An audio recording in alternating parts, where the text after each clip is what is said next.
We're living in an era of endless dependency. Everyone needs something from someone else: validation, money, status, or simply the permission to exist. When you find yourself in a position of need, the world is quick to leverage it against you. Society often dictates that if you want to survive or succeed, you have to compromise. You have to bow down to those who hold the keys to power and wealth. But what happens when the very thing the world offers you requires you to sell your soul?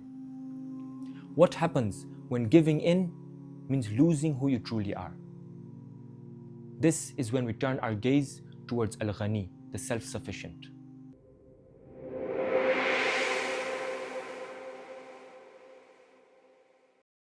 Allah subhanahu wa ta'ala says in the Holy Qur'an, Ya ayyuhan nas, antumul fuqara'u ila Allah, wallahu huwal ghaniyul hamid. O humanity, it is you who stand in need of Allah, but Allah alone is the self-sufficient praiseworthy. Al-Ghani means the rich, the absolute owner of everything, who is entirely independent of his creation. He does not need our prayers, he does not need our wealth, he does not need our validation. We are the fuqara, the utterly poor and dependent ones. We are in need of our prayers, and we need his wealth, we need his validation. And on this note, Al-Taqi narrates from Imam al-Sadiq alayhi salam, who said, فَأَيُّ الْقِيَاسِ أَكْثَرُ وَأَوْلَى مِنْ أَنْ يُقَالَ غَنِيٌّ مَنْ أَحْدَثَ الْغِنَى فَأَغْنَى بِهِ النَّاسِ قَبْلَ أَنْ يَكُونَ شَيْءٌ أَوْ مَنْ أَفَادَ مَالًا فِي هِبَةٍ أَوْ تِجَارَةٍ. Which analogy is better and more preferred? Is Ghani the one who creates wealth and enriches people before he was anything? Or the one who merely gathers wealth from worldly gifts and businesses? And when you truly internalize the reality of Al-Ghani, a profound transformation occurs. You realize that if Allah is self-sufficient and you are entirely dependent on Him alone, then you're completely independent of everything and everyone else. You don't need to bow to creation because you're anchored to Al-Ghani.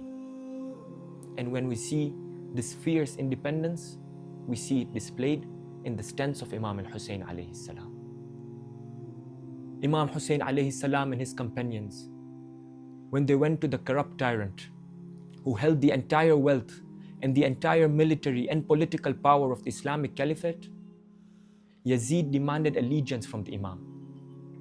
He offered the companions of the Imam everything: Ali al-Akbar alayhi salam, Abu al-Fadl al-Abbas alayhi salam, the brothers of Abu al-Fadl al-Abbas. They were all offered safety and protection. They would have been granted unimaginable wealth and a comfortable existence under the empire's protection. The world placed its absolute best offer on the table. But the Imam and his companions were intimately connected to Al-Ghani. They did not look at Yazid's armies with fear, nor did they look at his gold with desire. In fact, Imam Hussain alayhi salam stood firm. He showed in Medina his independence and his dependence on Allah alone. He says, "Mithli la yubayi'u mithla." A man like me can never pay allegiance to a man like him. With those words, Imam Hussain alayhi salam turned away from the world. The companions that joined him on the mission walked away from the comfort. They walked away from safety.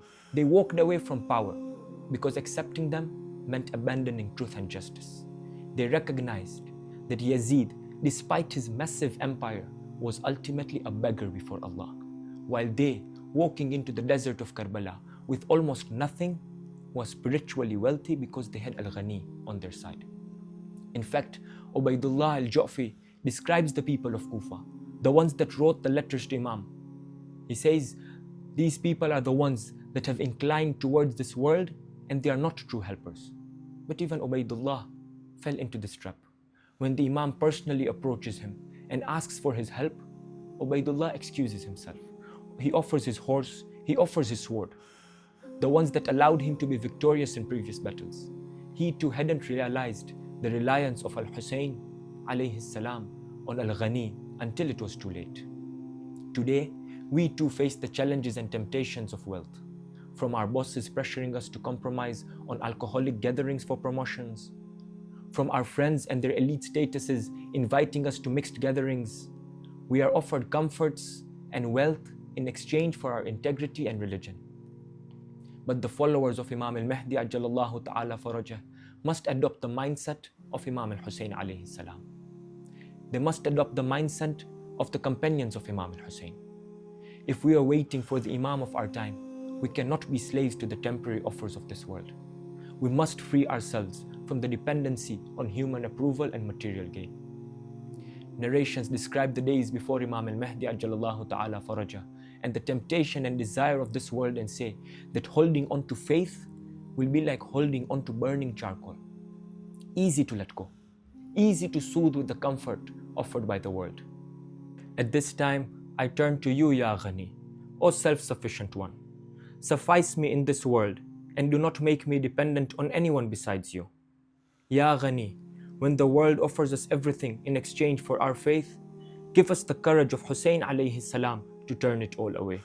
Ya Ghani, enrich our souls with your love, so that we may stand proudly as your humble servants, waiting for the day your proof, al-Mahdi ajalallahu ta'ala farajah, fills the earth with the justice it has been starving for.